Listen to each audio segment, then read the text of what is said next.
Amén y gracias a Dios, hermano Rubelio. Muy buena tarde para todos. Bienvenidos a este estudio de los lunes, discipulado de los lunes. Recuerde usted que estamos viendo nosotros, revisando a la luz de la Biblia, el tema de la eh, templanza, dominio propio o autodisciplina, sumamente importante en la Biblia para poder sacar adelante, para poder desarrollar y para poder tener éxito en aquellas cosas que el Señor nos encomienda que hagamos. Que bien podemos llamar nosotros proyectos o propósitos. La palabra propósito aparece varias veces en la Sagrada Escritura, ya hemos revisado los versículos. Y para sacar adelante esos propósitos, esos proyectos, esas metas, pues es necesario llenarnos de una serie de ingredientes, de una serie de requisitos, con el fin de que el camino no se haga tan tedioso. Es bien difícil, pero puede ser más difícil todavía. Y estamos viendo últimamente lo que serían los saboteadores desde la carne, porque todo esto está en la carne, los saboteadores de esa autodisciplina o los saboteadores de ese dominio propio, los saboteadores de esa templanza que necesitamos todos.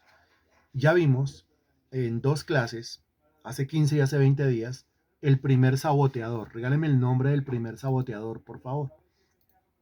Gracias. Y el nombre del primer saboteador, el primer estorbo que hay que quitar de en medio, ¿es cuál? No, porque ya acabé de decir que todo esto está en la carne. Entonces, el primer estorbo que hay que quitar es el cinismo. Muy bien, el cinismo. Eso es lo primero. Definimos lo que era cinismo, ¿sí? Es una conducta descarada. Es una conducta descarada, ya sea para mentir o ya sea para autojustificarse. Eso es el cinismo. Cinismo tiene que ver con descaro. Cinismo tiene que ver con ser sinvergüenza y con ser un sinvergüenza o un descarado para mentir en la cara o para, si es descubierto infragante, justificar el por qué está haciendo así las cosas. Revisamos el caso de Adán. Adán era un cínico completo. Al echarle la culpa a Dios y a echarle la culpa a Eva, Eva era otra cínica al echarle la culpa a la serpiente. Pero sobre todo en la Biblia, el capítulo de la Biblia, por excelencia, que revela, que pone de manifiesto a los cínicos, es ¿cuál? Capítulo de la Biblia que pone de manifiesto a los cínicos, ¿es cuál?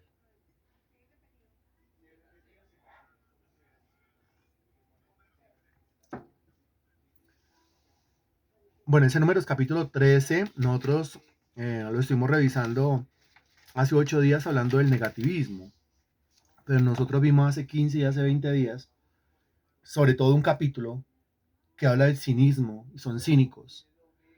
Es un capítulo, solamente regáleme el nombre del libro y el capítulo, porque póngale un libro más. Ese. ¿Y qué capítulo es? Es el capítulo 3. Ese capítulo. Y no solamente lo vimos nosotros hace 15 días, sino que lo repetimos ayer en el culto presencial. Cuando hablamos nosotros de los cínicos, el capítulo por excelencia de los cínicos. ¿Y por qué es el capítulo por excelencia de los cínicos? Porque son tan cínicos que su cinismo lo practican en las mismas narices de Dios. Por ejemplo, cuando Dios dice, vosotros la nación toda me habéis robado, y el pueblo dice, ¿en qué te hemos robado? Esos son cínicos. Vosotros la nación toda hablan mal de mí, ¿y en qué hemos hablado mal de ti? La nación toda ha pecado, ¿y en qué hemos pecado? Esos son cínicos. Lo hace y esconde la mano, pero cuando lo descubren infragante con la piedra en la mano, pues entonces es tan descarado que autojustifica su mal comportamiento. Eso es como el hombre que justifica su adulterio cuando lo sorprenden infragante diciendo que está adulterando porque su mujer es muy cansona. Entonces él quiere que le justifiquen su adulterio y que todo el mundo le eche la culpa a la mujer, entre comillas, cansona, porque vaya uno y vea y mire a ver si es así tal cual como le está diciendo ese señor. Entonces, eso es puro cinismo. Y el cinismo vive en la carne. Y el cinismo es el primer saboteador del propósito divino. Yo tengo que eliminar de mi vida el cinismo. No sirve el cinismo, no sirve ser cínico. ¿Qué de bueno tiene el cinismo? Le pregunto a usted. ¿Qué de bueno tiene el cinismo? ¿Qué de bueno tiene tirar la piedra y esconder la mano? Le pregunto a usted. ¿Y qué de bueno tiene después descaradamente autojustificar su pecado echándole la culpa a otros? Puede ser al mismo Dios. Es cínico. Sencillamente yo no estoy cumpliendo con las cosas de Dios. Si no estoy cumpliendo con las cosas de Dios, ¿a quién le voy a echar la culpa? ¿Le echo la culpa a Marta León? Echemos la culpa a todos a Marta León. Y de pronto allá adentro yo siento un fresco y yo diga, uy, le eché la culpa al otro y yo fui absuelto de mi responsabilidad. Pero a los ojos de Dios no. Con Dios eso no pasa. Con Dios el culpable es el culpable, por muy cínico que sea. El cinismo trae un fresquito al corazón. Pero ¿cómo confiarse uno de los fresquitos en el corazón? Si la Biblia dice claramente que engañoso es el corazón más que todas las cosas. Eso hace 15 y hace 20 días. Y hace 8 días hablamos nosotros de el segundo saboteador, también está en la carne. ¿Cuál sería ese segundo saboteador? El segundo saboteador es el negativismo. El negativismo. Ahora mire, yo le quiero hacer una pregunta a usted. Hay algunos que ya lo están haciendo, otros no. Entonces yo le pregunto a usted, mire, ¿por qué usted en lugar de andar metido en las cosas de este mundo, ojo que se lo estoy haciendo de frente, ¿por qué usted en lugar de andar metido en las cosas de este mundo, las cosas seculares, en cuanta reunión secular se le atraviese, ¿por qué usted más bien no se pone a predicar el evangelio?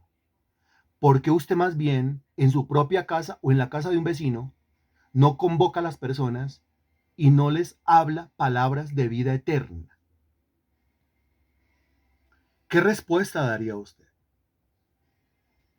Puede ser una respuesta desde la verdad, hablemoslo así primeramente, desde la verdad, pero también puede ser una respuesta desde el cinismo. Cínico es aquel que lleva yo no sé cuántos años metido y sentado en la banca de una iglesia y todavía dice que no se siente preparado para predicar el evangelio. ¿Eso es verdad o es cinismo? ¿Qué cree usted? Porque cuánto sermón recibido, cuánta palabra recibida, cuánto cuaderno, cuánto renglón de cuaderno lleno, cuánto disco duro, cuánto almacenamiento del celular o del computador o donde tenga lleno, pero con todo y eso dice que no se siente listo para dar palabra, que no se siente listo para predicar. La respuesta sería ¿desde dónde? ¿Desde el cinismo? ¿O la respuesta sería desde dónde? ¿Desde el negativismo? Si no, no, no, es que es difícil, no, no, no, es que eso, no, no, no, negativismo. Como los espías, acuérdense, enviaron 12 y 10 de los espías dijeron, no, pues las uvas muy buenas, la granada muy buenas y los higos muy buenos, pero es que allá la gente es grande, allá son gigantes, allá son expertos en guerra, allá son diestros para la batalla, mejor dicho, donde entremos allá nos van a masacrar, eso es puro negativismo. ¿Por qué no predica el evangelio? ¿No será que predica el evangelio porque es demasiado mundano? ¿No será que predica el evangelio porque es demasiado secular? ¿No será que no predica el evangelio porque es demasiado antiespiritual? ¿Porque es demasiado carnal? Porque pasa el tiempo y pasa el tiempo y pasa el tiempo, pero no hay ningún efecto benéfico en mi vida. No hay ningún efecto transformador en mi vida que me saque de ahí, de ese hueco, de esa arena movediza que me hunde y me hunde y me hunde. Y en la medida en que pasan los meses y los años, en lugar de ascender, progresar, salir adelante, yo me siento es hundido. ¿Pero por qué me siento hundido? Mi propia carne me hunde. Mi propia carne haciendo uso del cinismo me hunde. Y mi propia carne haciendo uso del negativismo me hunde. El cinismo no es excusa. El negativismo no es excusa.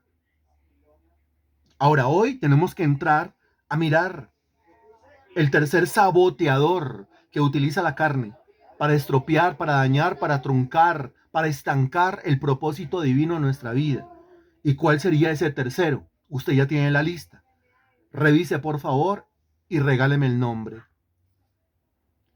Bien, mire, la cosa es tan así como se lo voy a leer. El cinismo y el negativismo se casaron y tuvieron un bebé. Y a ese bebé le pusieron por nombre el derrotismo.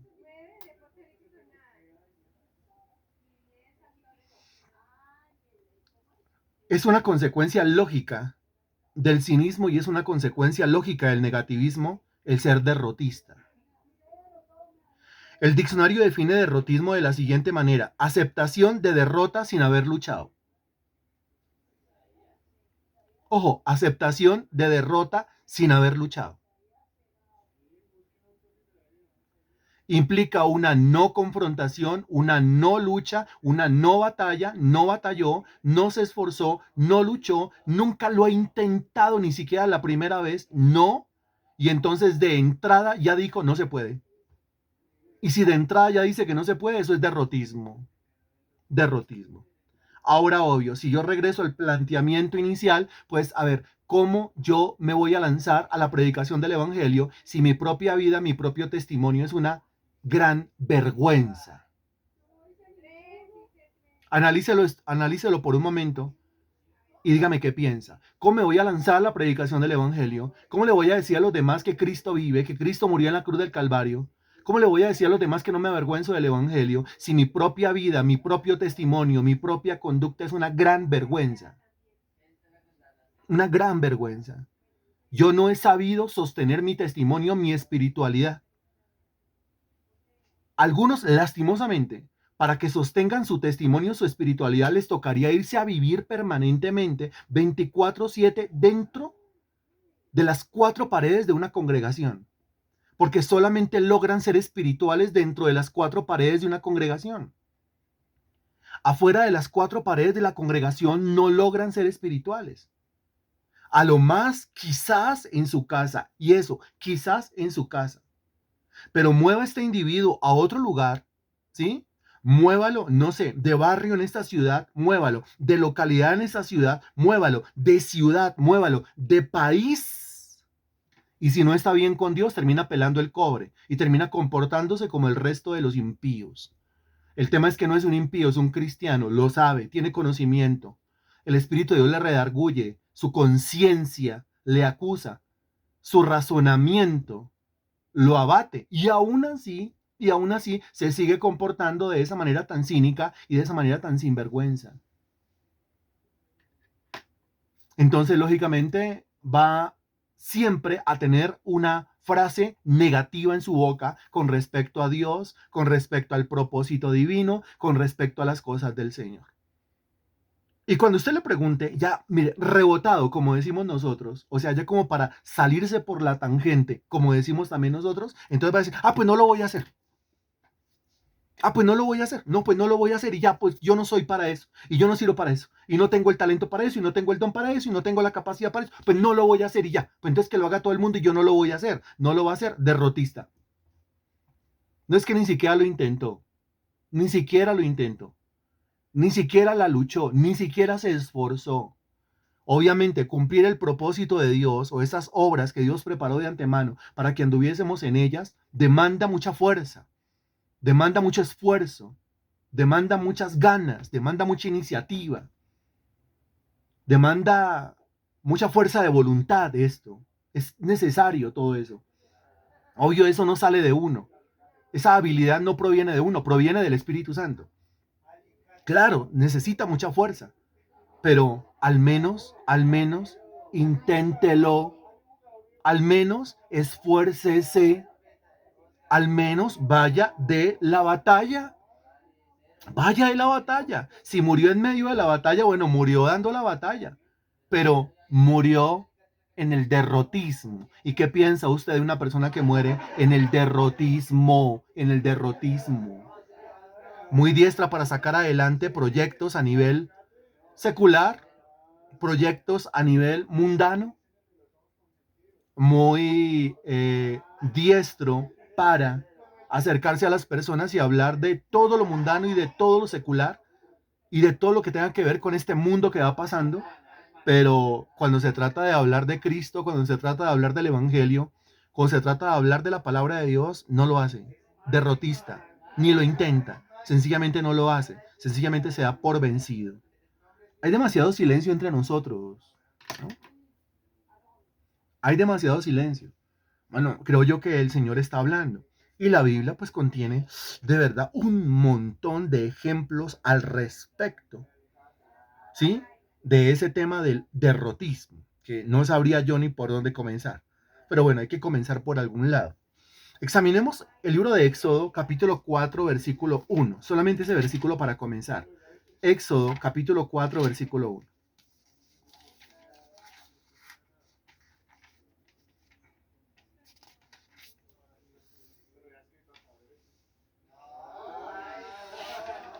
En Éxodo capítulo 4, versículo 1. Bueno, el llamamiento de Moisés comienza desde el capítulo 3. Probablemente usted encuentre un título sobre el capítulo 3 que se llame así, llamamiento de Moisés. El capítulo 3 contiene la historia de la zarza ardiente, de cómo Dios llama a Moisés y cómo Dios le dice, es que yo le he escogido a usted para que vaya y libere al pueblo de Israel de la esclavitud egipcia. ¿No es cierto? Eso es que un propósito, un proyecto, eso es el llamado que tenemos todos los cristianos a ir a meterse a la candela viva, al fuego vivo, al fragor de la guerra con el fin de liberar a alguien, rescatar a alguien de las llamas del infierno. Pero dése cuenta lo que Moisés responde en el capítulo 4, versículo 1. Moisés responde, entonces Moisés respondió diciendo, he aquí que ellos no me creerán, ni oirán mi voz, porque dirán, no te ha aparecido Jehová. ¿Cuál es la respuesta de una? O sea, la respuesta estrellada que le da Moisés a Dios. Dios lo está llamando a que haga una obra, Dios lo está llamando a que le sirva, y Moisés de una estrella su respuesta, de una lanza su respuesta. Y la respuesta dice acá, no es que no me creerán ni oirán mi voz. O sea, eso no se puede. Eso es más que un negativismo, más allá que un negativismo.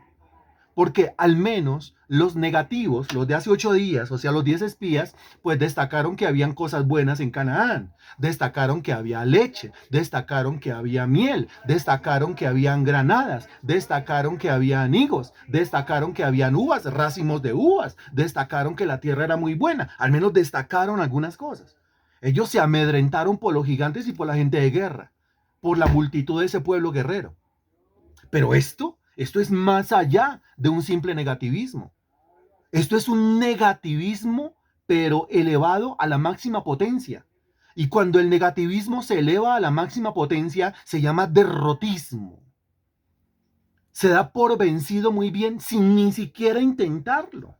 Es que el Señor le está diciendo acá, vaya y libere al pueblo. Mire, al menos esto hubiera ocurrido el primer día, cuando llegó allá y se encontró con la negativa de los ancianos y se encontró con la negativa de Faraón. Ok, dos negativas en un solo día. Señor, yo creo que eso no se va a poder. Bueno, pero al menos lo intentó el primer día. Pero aquí no lo ha intentado ni el primer día. Él sigue allí en la cumbre del monte Sinaí. Él sigue allí frente a la zarza ardiente. Dios le está hablando, Dios lo está llamando, le está prometiendo un montón de cosas. Y Moisés responde de entrada diciendo, no me creerán ni oirán mi voz porque dirán, no te ha aparecido Jehová. Ahora qué impresionante lo bueno que es Dios, lo misericordioso que es Dios, lo paciente y lo tolerante que Dios sigue conversando con Moisés. No lo fulmina, no lo acaba, sino que sigue conversando con él, argumentándole, porque esto es con argumentos. Cinismo se destruye con argumento bíblico, negativismo se destruye con argumento bíblico, y aquí el derrotismo se destruye de la misma manera, con argumento bíblico. Porque entienda usted cinismo como una fortaleza mental. Y entienda usted negativismo como una fortaleza mental. Y entienda usted el derrotismo como una fortaleza mental. ¿Cómo se destruyen las fortalezas mentales? Pues con las armas de nuestra milicia que no son carnales, sino poderosas en Dios para la destrucción de fortalezas. ¿Cómo se derriban las fortalezas mentales? Únicamente con conocimiento, con argumentos. Las fortalezas mentales se refieren a argumentos. ¿Se acuerda? Para la destrucción de fortalezas, derribando argumentos. Y toda altivez. ¿De qué están hechas las fortalezas? De argumentos mentales y orgullo que hay en el corazón. ¿Cómo se derrumba eso? Con unos argumentos más poderosos, con unos argumentos más grandes, con unos argumentos más potentes, que son los argumentos que da la Sagrada Escritura. ¿Cuáles son los argumentos en contra del cinismo? Pues la Biblia habla por todos lados del cinismo. ¿Cuáles son los argumentos en contra del negativismo? Pues dése cuenta que esos 10 espías no entraron a Canaán. Los únicos que entraron fueron los dos que dieron un informe positivo. O sea, el negativismo hace que lastimosamente yo mismo me prive de un montón de bendiciones, de cosas buenas, de cosas ricas, de cosas lindas, de cosas chéveres que Dios tiene para mi vida, pero no puedo acceder a ellas por causa del negativismo. Y cuando hablamos aquí del derrotismo, pues aquí ya la cosa es más dura todavía, aquí la cosa ya es más tensa, porque es que al menos el negativo fue y exploró durante unos días Canaán. Eso en el caso del negativo. Pero aquí Dios le está diciendo a Moisés, vaya a Egipto, y él de entrada dice, no. Y no por qué, no porque lo que sea. No, no, no, no. Pero hay que predicar el evangelio. No, mire, es que el negativo al menos lo intenta, pero le pasó un chasco, dos chascos, tres chascos, cuatro chascos. Reunió gente en su casa, le pasaron 5 chascos, 10 chascos y se echó para atrás.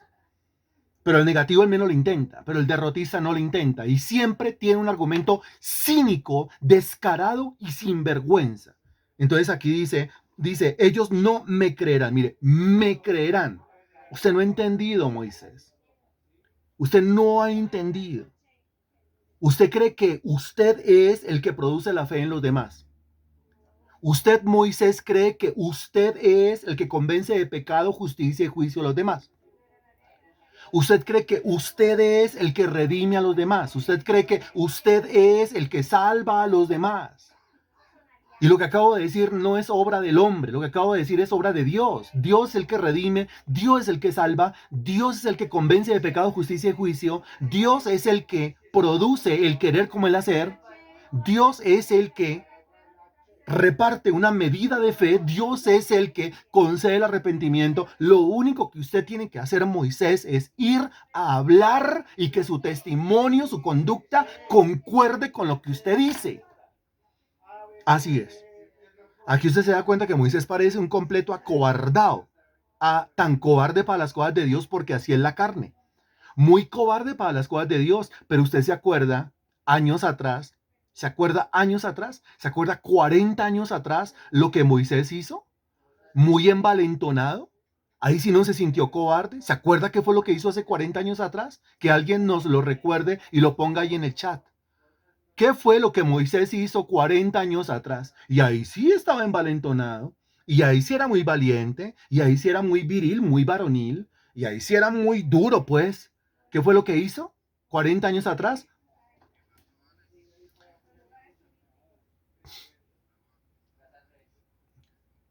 Muy, muy bien. Fue y lo mató, le quitó la vida, le dio de baja. O sea, para hacer las cosas en su carne, muy varón. Para hacer las cosas en sus fuerzas, muy valiente. Para hacer las cosas a su manera, a su modo, muy fuerte. Para gritar a la gente, insultar a la gente, ponerse bravo con la gente, humillar a la gente, muy valiente. Pero para cambiar el comportamiento y para ir a predicar y para otorgarle la oportunidad de libertad a los cautivos, ahí sí muy cobarde. Sí se da cuenta que la carne es valiente para unas cosas, pero la carne es muy cobarde para otras cosas. La carne es valiente para la carne. La carne es valiente para las cosas de este mundo. La carne es valiente cuando se trata de gritar, humillar, violentar, agredir, golpear, ofender, matar, reclamar. La carne es valiente cuando se trata de poner los puntos sobre las íes, que eso no es otra cosa sino ser vulgar y ser gamín. La carne es valiente para todo eso.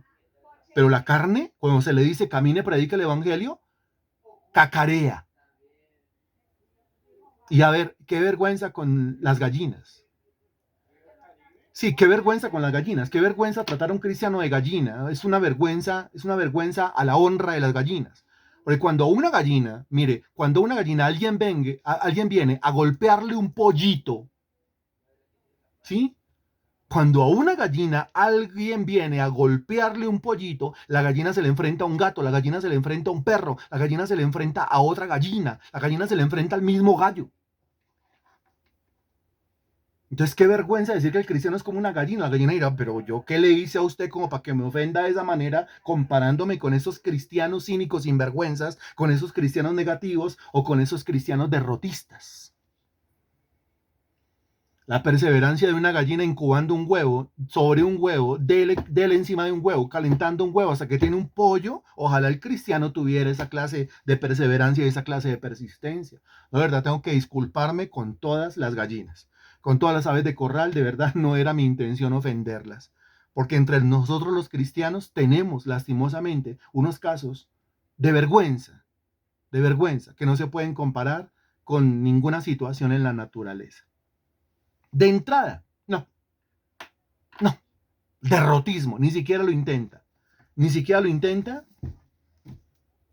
y de entrada dice que no. Ese fue el caso de Moisés, ¿no es cierto? Pero también tenemos otro caso, por ejemplo el caso de Jeremías. En Jeremías capítulo 20, bueno, Jeremías, Dios mío, el caso de Jeremías es un caso bien especial, porque el hombre pasa, el hombre atraviesa a lo largo y ancho de su historia como por unas especies de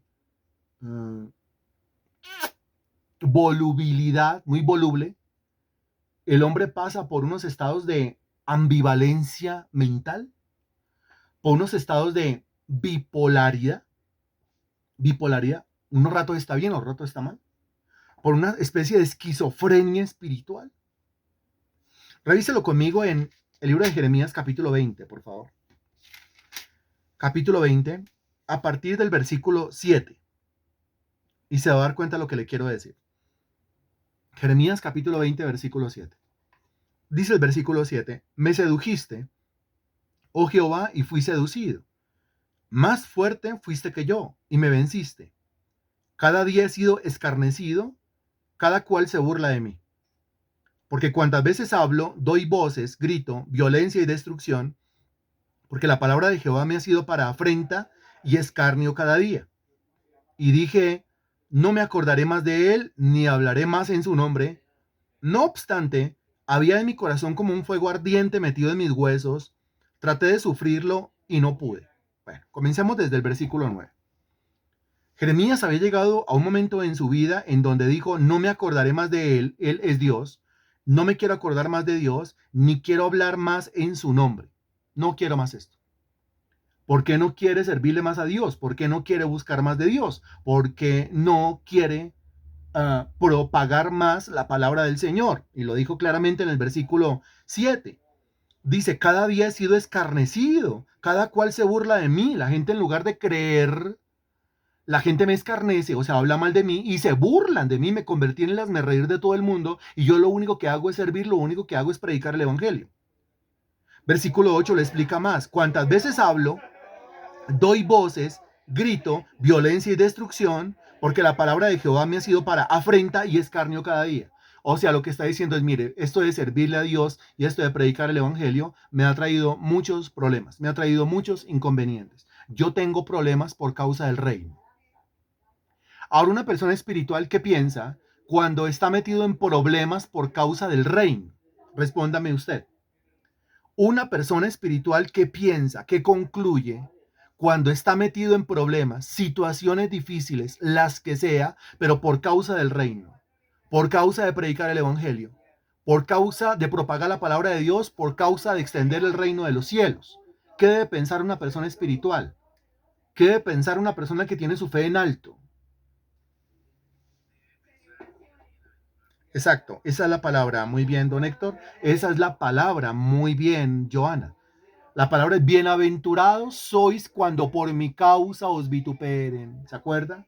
Escarnezcan y digan toda clase de mal contra vosotros mintiendo. Bienaventurados son porque vuestro galardón es grande en los cielos. Eso lo dice la Sagrada Escritura.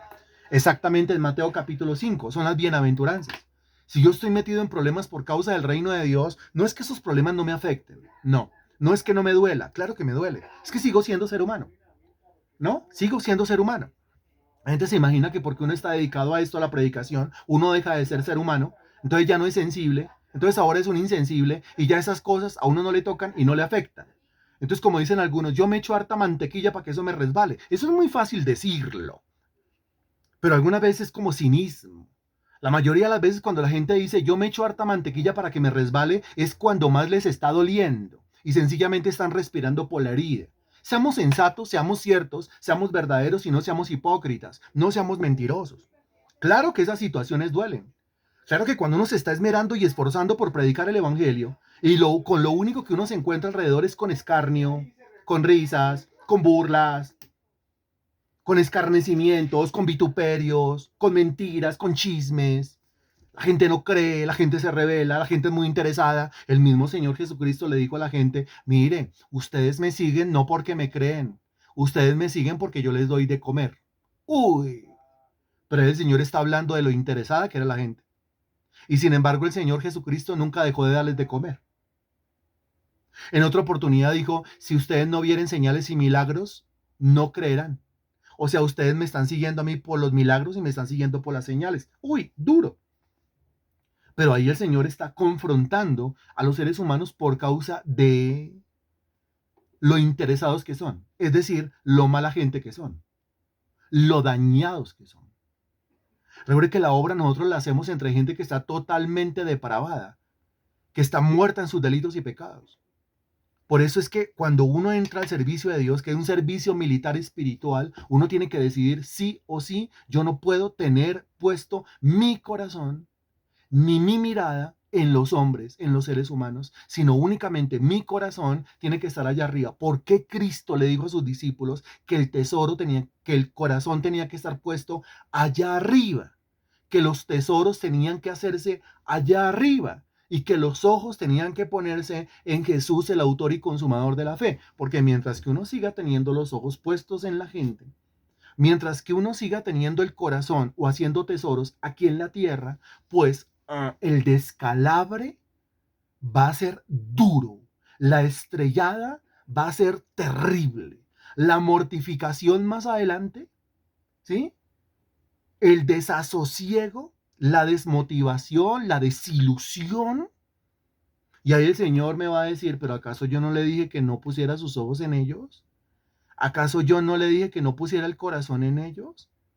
¿Acaso yo no le dije que no colocara su expectativa en ningún ser humano a su alrededor? Ninguno es ninguno, pero ninguno, ninguno. Si yo no puedo colocar mi expectativa ni siquiera en mí, piénselo por un momento. Si usted no puede colocar su expectativa ni siquiera en usted, ni siquiera en usted, mucho menos en ningún otro. Mucho menos en ningún otro. Analícelo, por favor. Puede ser que usted sea de los que dicen, no, pero yo sí tengo mis expectativas puestas en mi esposo o en mi esposa. Analícelo y responda. O puede ser que usted diga, yo sí tengo mis expectativas puestas en mis hijos. Analícelo y responda. O tengo mis expectativas puestas en mis padres. Analícelo y responda. Responda desde la verdad, por favor. Pero ¿qué le ocurre a uno cuando uno pone sus expectativas en la gente? Poner las expectativas en la gente quiere decir confianza en la gente. ¿Sí? Quiere decir que yo estoy completamente seguro que ellos van a estar conmigo siempre y en todos los casos, 24/7, los 365 días del año, mañana, tarde y noche, independientemente de lo que pase, de manera incondicional en las buenas y en las malas, en la salud y en la enfermedad, en la prosperidad y en la escasez. Ellos van a estar conmigo siempre. ¿Qué le pasa a uno cuando uno coloca su expectativa, sus ojos, su corazón o hace su tesoro aquí en esta tierra? Dígame, si no puedo confiar ni en mí, si usted no puede confiar ni en usted, si la Biblia dice claramente que tenemos que confiar es en Dios, porque todo lo que acabo de decir en la descripción, ese es perfectamente nuestro Dios. ¿Quién es el que está con nosotros todos los días, en todos los casos, en la salud, en la enfermedad? Yo le pregunto, ¿quién es el que está con nosotros todos los días, en todos los casos, no importa la situación, en la prosperidad y en la escasez? ¿Quién es el que está con nosotros todos los días, a cada momento, en todos los casos, de manera incondicional? ¿Quién es el que está con nosotros todos los días, en todos los casos, en todas las situaciones? Así me porte yo mal, así me porte yo bien. ¿Quién está conmigo todos los días y en todos los casos? Del único que nosotros decimos que tiene un amor incondicional, incondicional, incondicional. Por eso dice la Sagrada Escritura, yo te amé de pura gracia. El Señor me ama de gracia. Yo no merezco ese amor y nunca seré merecedor de ese amor por más que mi conducta cambie. Por más que mi comportamiento se modifique, yo nunca jamás seré merecedor de ese amor porque es un amor eterno y es un amor de pura gracia. Pero el único que está con nosotros siempre y en todos los casos es nuestro Dios. Nadie más. Nadie más. Usted puede decir, no, pero yo estoy seguro que fulanito o fulanita no. No, no, no, no, no. O sea, realmente tenemos que ser muy objetivos en cuanto a esto. Muy objetivos en cuanto a esto. Y entonces, ya le contextualicé. Es exactamente lo que le está pasando a Jeremías aquí en el capítulo 20. Exactamente en el versículo 9, cuando dice, no me acordaré más de él. Pero ¿qué culpa tuvo Dios? Mire, la frase final del versículo 9, la gente lo escarnece, la gente se burla de él. Mire lo que dice el versículo 8. La gente lo afrenta. Otra vez dice que lo escarnece. Y entonces, ¿cuál es la solución? Pues la solución es, no me acordaré más de Dios, pero ¿qué culpa tiene Dios? No hablaré más en su nombre, pero ¿qué culpa tiene el nombre de Dios? ¿Qué culpa tiene el nombre de Dios?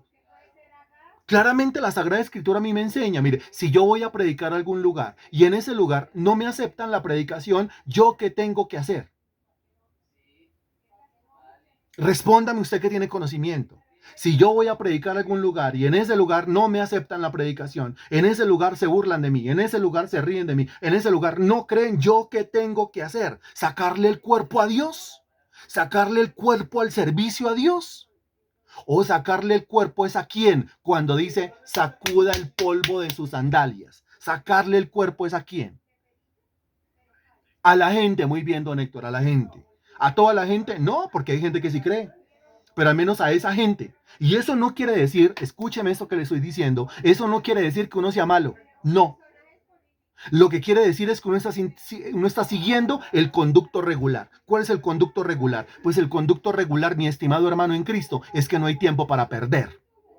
Mi estimado hermano en Cristo, el conducto regular lo que enseña es que yo voy a algún lugar y yo le insisto, yo persisto, yo no desisto, pero si al final la gente sigue burlándose, si al final la gente sigue no comprometiéndose, si al final la gente sigue por no creer, pues entonces yo no tengo tiempo que perder, porque el tiempo que yo le estoy invirtiendo a esa gente, pues yo perfectamente se lo puedo estar invirtiendo a otra gente.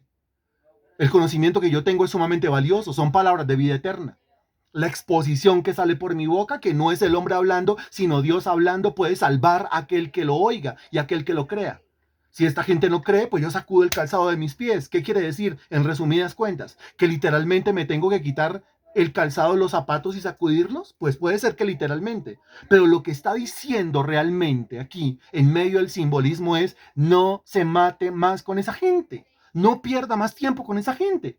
Entonces, Señor, dejo de hacer la obra. No, lo que le estoy diciendo es que con esa gente ya no más, que vaya para otro lado, que esa gente está jugando con usted y está jugando con el reino y está jugando con la palabra, que no le bote más corriente a ese asunto, que se vaya para otro lado a predicar el evangelio. Eso es lo que está diciendo. La obra debe continuar. Pero Jeremías lastimosamente no lo entiende así. Y como Jeremías lastimosamente no lo entiende así, entonces dice, no me acordaré más de él, ni hablaré más en su nombre. No obstante, mire que él sigue en los caminos de Dios, pero por la pura misericordia de Dios, porque dice, no obstante, había en mi corazón como un fuego ardiente metido en mis huesos. Traté de sufrirlo y no pude. O sea que si hubiera sido por él, se aleja de Dios, abandona a Dios y no sigue haciendo la obra. Pero fue el mismo Espíritu de Dios el que impidió que Jeremías tomara esa decisión y la ejecutara.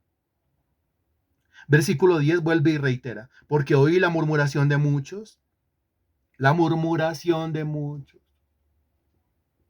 Claro, la murmuración, la manera como la gente utiliza la lengua, ¿no? Porque, a ver, si esto lo aprendiéramos nosotros, que la lengua o es para bendecir o es para maldecir. Que la boca o es para predicar el evangelio o es para dañar la predicación del evangelio. Que si yo no estoy predicando el evangelio, lo que yo estoy haciendo con mi boca es estorbar la predicación del evangelio. Hoy la murmuración de muchos, temor de todas partes. Denunciad, denunciémosle, note. Todos mis amigos miraban si claudicaría. O sea que todos alrededor estaban esperando el momento en el cual él claudicara, o sea, él se diera por vencido, o sea, se dejara ganar por el derrotismo. De eso estamos hablando. Derrotismo. Y entonces dice, quizás se engañará, decían, y prevaleceremos contra él y tomaremos de él nuestra venganza. Todo el mundo esperando para caerle encima y para decirle, venga, ese era el predicador, venga, ese era el que predicaba todos los días, venga, ese era el que oraba a las 5 de la mañana y daba discipulado a las 6 de la tarde, venga, ese era el que no tenía un sábado libre porque estaba todo el día predicando, venga, ese era el que hasta los lunes festivos oraba por la mañana y predicaba por la tarde, venga, ese era el que nunca tenía vacaciones, ese era el que hasta el 24, 25 de diciembre, 31 de diciembre, 1 de enero, 6 de Reyes siempre estaba predicando el evangelio. Venga, ese fue el que le entregó su vida a Cristo desde la juventud y mírelo ahora, ¿en qué anda? No volvió a predicar. Ahí sí caen encima. ¿Sí se da cuenta cómo funciona esto? Ahora, los que vienen a murmurar, los que vienen a criticar, ellos nunca han asumido un liderazgo. Si yo entendiera esto, esa clase de murmuraciones no me podrían causar daño, no me podrían hacer daño. Porque es que hable mal de uno que nunca, jamás le ha servido a Cristo. Uno que por su cinismo, por su negativismo o por su derrotismo nunca ha hecho nada para el Señor Jesucristo. Pero lastimosamente, cuando uno está en esa bipolaridad, cuando uno está en esa esquizofrenia, cualquier murmuración, cualquier comentario, cualquier escarnio lo saca de casillas. Ahora mira el versículo 11 lo que dice, mas Jehová está conmigo como poderoso gigante. Por tanto los que me persiguen tropezarán y no prevalecerán, serán avergonzados en gran manera, porque no prosperarán, tendrán perpetua confusión que jamás será olvidada. Mira lo que dice. El hombre toma la palabra de Dios y se la aplica, se la pone y de esa manera es que comienza a levantar su fe. Pero recuerde, él anda en una ambivalencia.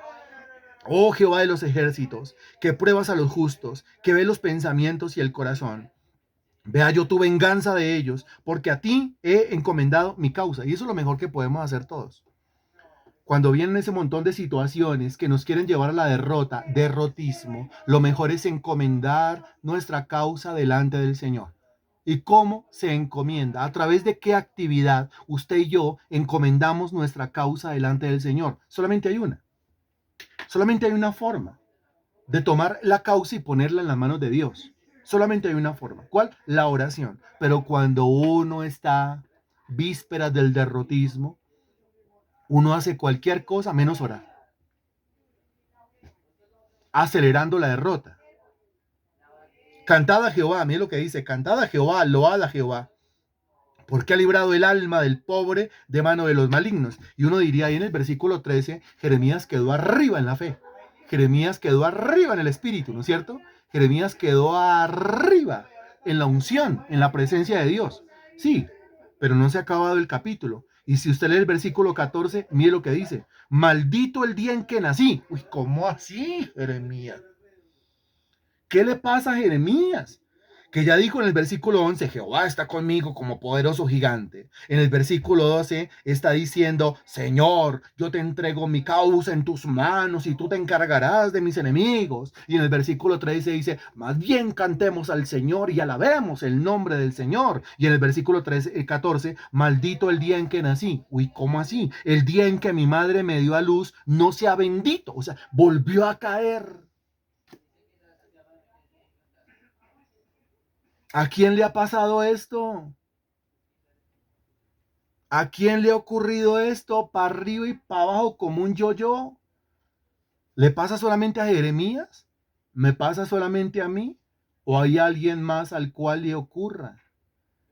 Que está uno arriba, pero es que esto de la batalla espiritual y esto de la confrontación con espíritus inmundos Y cuando los espíritus inmundos utilizan la conducta o la boquita de los demás, sobre todo la boquita de los hermanitos en Cristo, la lengüita viperina de los que nos rodean, pues uno va para arriba y para abajo, para arriba y para abajo, para arriba y para abajo. E irá uno para arriba y para abajo, para arriba y para abajo, hasta que a uno se le quite la maña. ¿Cuál maña? La maña de tener el corazón, los ojos y la expectativa puesta en las personas.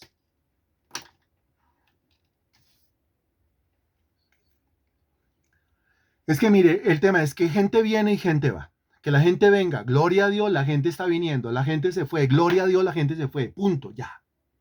La obra no es mía, la obra es del Señor. Como la obra es del Señor, que el Señor haga lo que quiera, ya, punto, se acabó.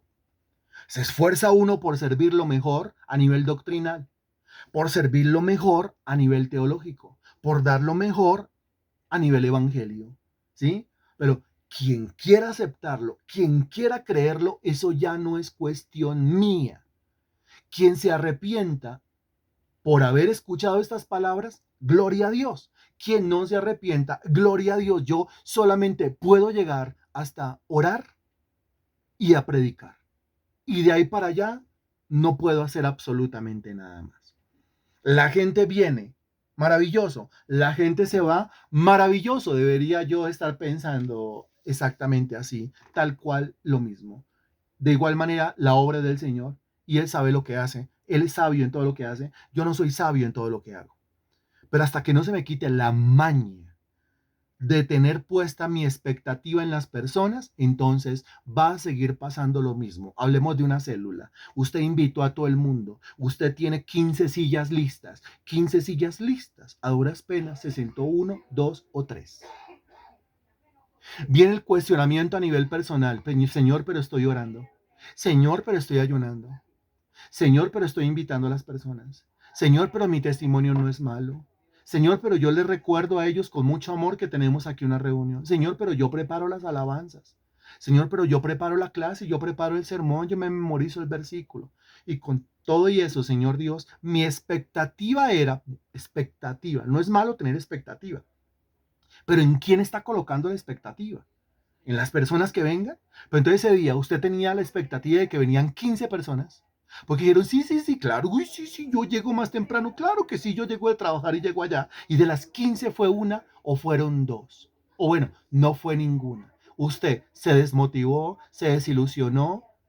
En el momento dijo, ay, bueno, que Dios haga su santísima voluntad, como dándose, como colocándose esos pañitos de agua tibia. Pero con el pasar de los minutos, de las horas o de los días, usted entró en una desmotivación, en una desilusión, en una frustración, ¿sí? En un estancamiento. Pero ¿qué está pasando aquí?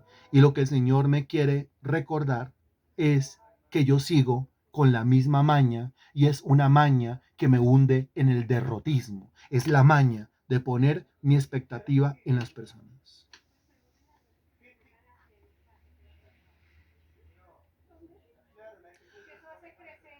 A usted no se le olvide que el mismo Señor Jesucristo vino a esta tierra y dice la Biblia, a los suyos vino, completa el versículo por favor, a los suyos vino,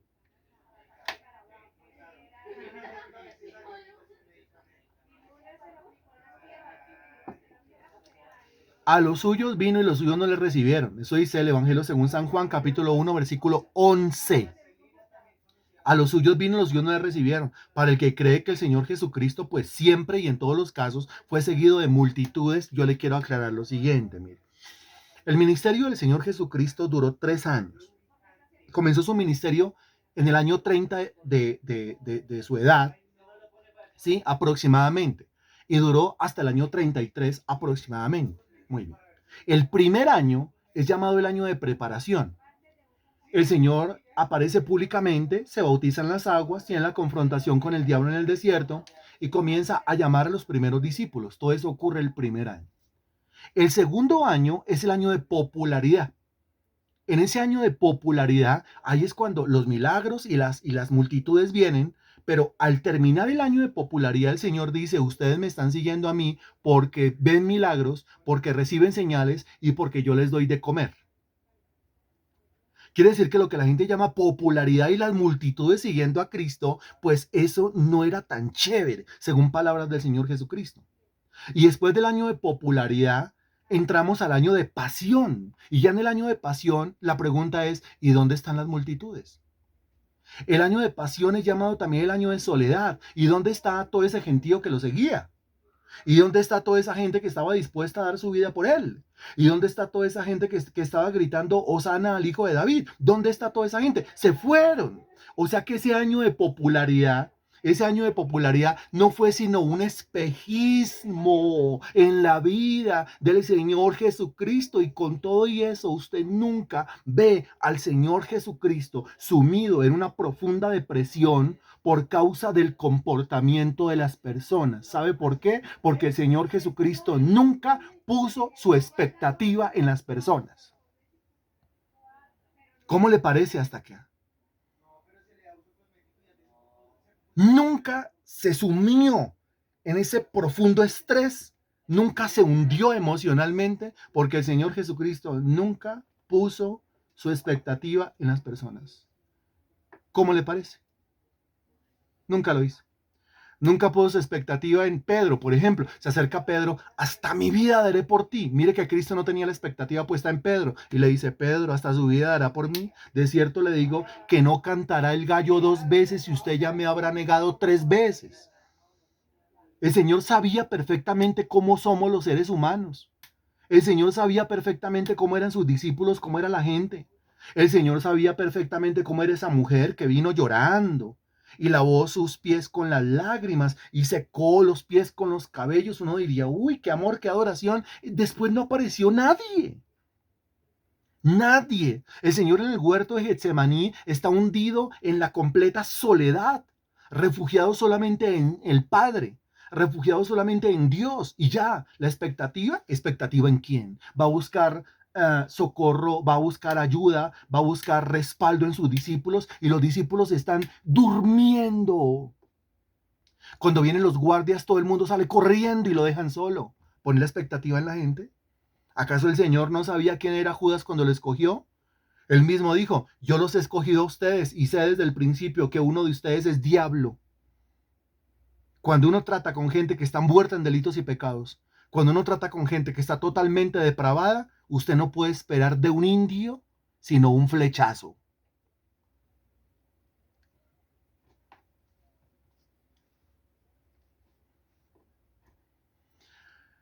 Bendito Dios, tú eres nuestro amparo, nuestra fortaleza, nuestro castillo, nuestro alto refugio, a quien corro, el incondicional, el siempre presente, el que nunca me deja solo, el que hace posible que uno persevere, que uno persista, el que lo convence y lo reconvence a uno para que uno continúe con la obra. ¿En qué consiste la obra? En obedecerte, en predicar tu palabra, pase lo que pase.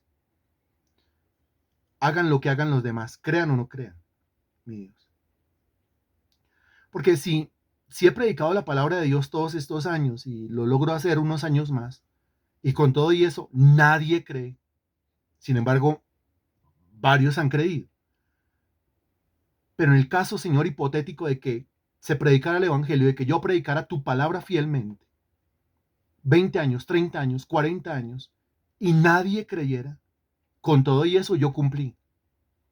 Con todo y eso yo hice mi parte. Con todo y eso yo hice la tarea, Señor Dios. El mundo cataloga las cosas de una manera completamente diferente. Pero tú me mandaste a mí a predicar, no a salvar, porque yo no puedo salvar a nadie. Tú me mandaste a mí a predicar, no a convencer. Yo no puedo convencer a nadie. Tú me mandaste a mí a predicar, mi Dios, no a hacer que la gente se arrepienta. Yo no puedo conceder el arrepentimiento, ni a hacer que la gente crea, porque yo no puedo repartir fe entre ellos.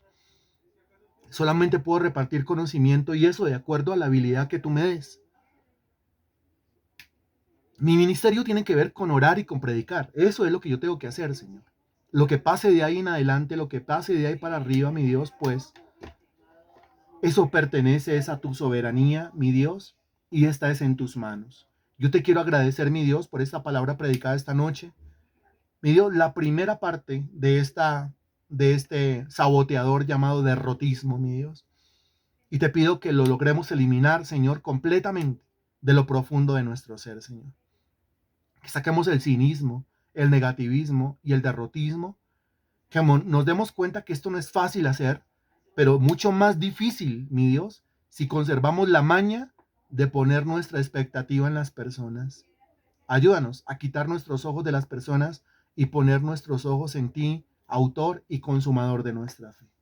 Toda la gloria, honra y alabanza a ti te pertenecen. En el nombre de Jesús. Amén. Y gracias a Dios.